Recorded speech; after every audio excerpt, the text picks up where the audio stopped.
Everyone, जैसे कि वो आपको पता है हमारे सीटेट के एग्जाम में से 22 दिन बच गए हैं। तो आज हम है ना सीटेट सीडीपी का एक टॉपिक करेंगे जिसका नाम है थिंकिंग, जिसे हिंदी में हम क्या कहते हैं, चिंतन बुलाते हैं।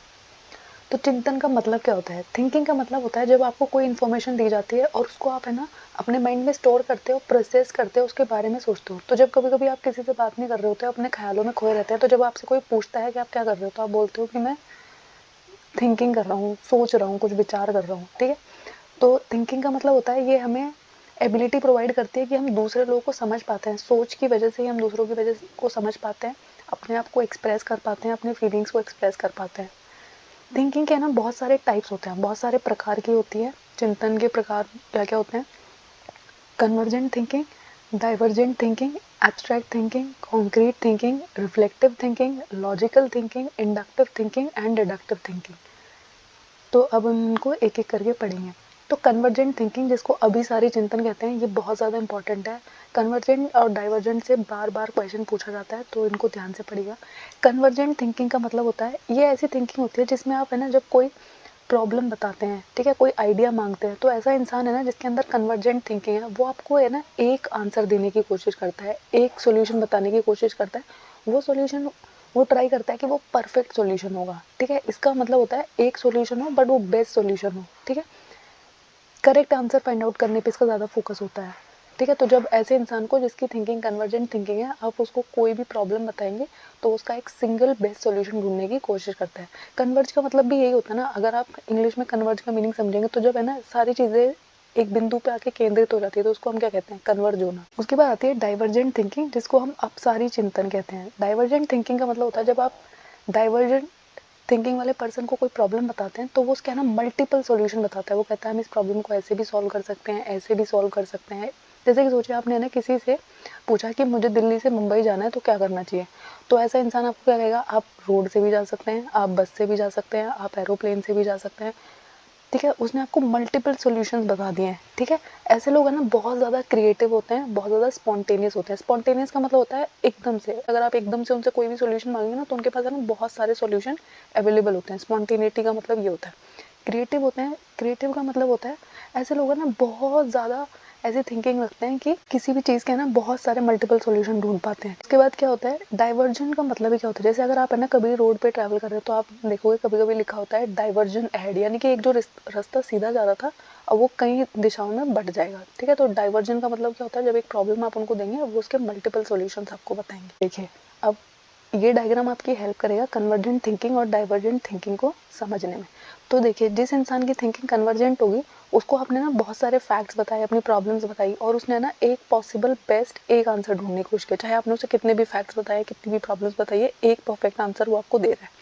डाइवर्जेंट थिंकिंग वाला पर्सन क्या कर रहा है? आपने उससे एक सवाल पूछा और उसने उसके मल्टीपल आंसर्स आपको दे दिए कि आप इसको ऐसे भी सॉल्व कर सकते हैं, ऐसे भी सॉल्व कर सकते हैं, बहुत सारे तरीके बता दिए। कन्वर्जेंट थिंकिंग और डाइवर्जेंट थिंकिंग में क्या डिफरेंस होता है? तो कन्वर्जेंट थिंकिंग वाला जो पर्सन होता है वो एक सिंगल बेस्ट सॉल्यूशन ढूंढने में बिलीव करता है। डाइवर्जेंट थिंकिंग वाला जो पर्सन होता है वो मल्टीपल सॉल्यूशन ढूंढने में बिलीव करता है।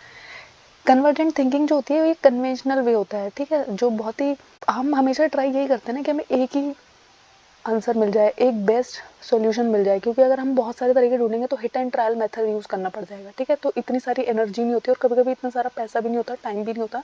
तो हम क्या करते हैं कि एक पॉसिबल बेस्ट आंसर मिल जाए। ठीक है। तो कन्वर्जेंट थिंकिंग में ऐसा होता है। डाइवर्जेंट थिंकिंग में क्या होता है? इंसान बहुत क्रिएटिव होता है तो वो मल्टीपल सॉल्यूशन देने में बिलीव करता है। वो ऐसा इसलिए करता है, उसे ऐसा लगता है कि सोचिए हमने सिर्फ है ना एक सॉल्यूशन ढूंढा और अगर कोई प्रॉब्लम आ गई उस सॉल्यूशन में तो फिर हम क्या करेंगे? क्या हम उस चीज़ को ऐसे ही छोड़ देंगे बीच में? तो आपके पास है ना ऑप्शन बी, ऑप्शन सी ऐसे भी होना चाहिए ना।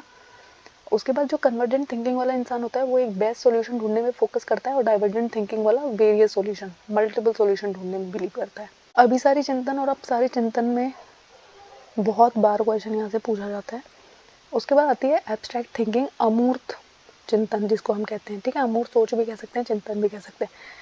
तो अगर आपने ना जीन पियाजे की थ्योरी पढ़ी है तो उन्होंने ना 4 स्टेजेस दिए, उनमें से 2 स्टेजेस में उन्होंने ना एब्स्ट्रैक्ट थिंकिंग की बात की है। ठीक है।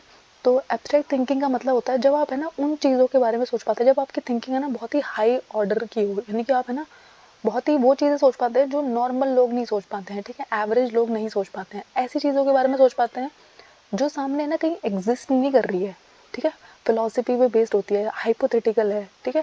यानी कि सोचिए जो साइंटिस्ट होते हैं, फिलोसोफर्स होते हैं, उनके अंदर है ना एब्स्ट्रैक्ट थिंकिंग होती है। बहुत सारी चीज़ें जो उन्होंने अभी कहीं देखी भी नहीं थी उनको बना लेते हैं ना, उनको डिज़ाइन कर लेते हैं कि फ्यूचर में ना, सोचिए जिन लोगों ने एयर कंडीशनर डिज़ाइन किया है उन्होंने पहले एयर कंडीशनर को कहीं देखा तो नहीं था, लेकिन उनके माइंड में ये आइडिया है ना, हाइपोथेटिकल था, किसी को दिखाई नहीं दे रहा था, तो कैसी थिंकिंग कर सकते हैं वो, एब्स्ट्रैक्ट थिंकिंग कर सकते हैं।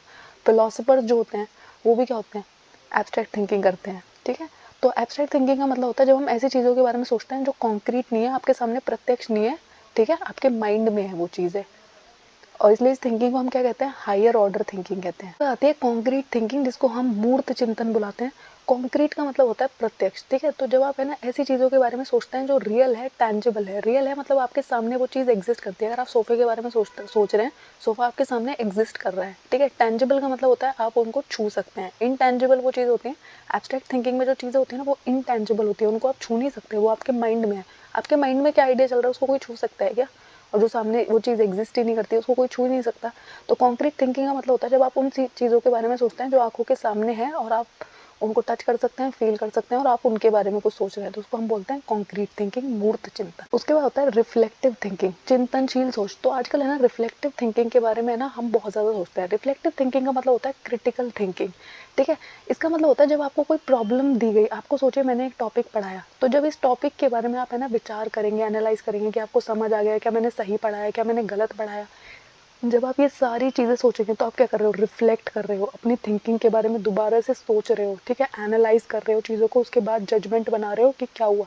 सोचिए आपने ना इस टॉपिक को पढ़ा, एनालाइज किया कि मैंने ठीक पढ़ा कि नहीं पढ़ाया, उसको फिर आपने जजमेंट करने के लिए क्या किया, आपने क्वेश्चन अटेम्प्ट किया। अगर वो क्वेश्चन आपसे हो रहा है तो आप समझोगे कि हाँ मैंने अच्छा पढ़ा है। अगर वो क्वेश्चन आपसे नहीं हुआ तो आपको लगेगा या तो मैम ने अच्छा नहीं पढ़ा है या तो हमें सही से समझ नहीं आया है, ठीक है।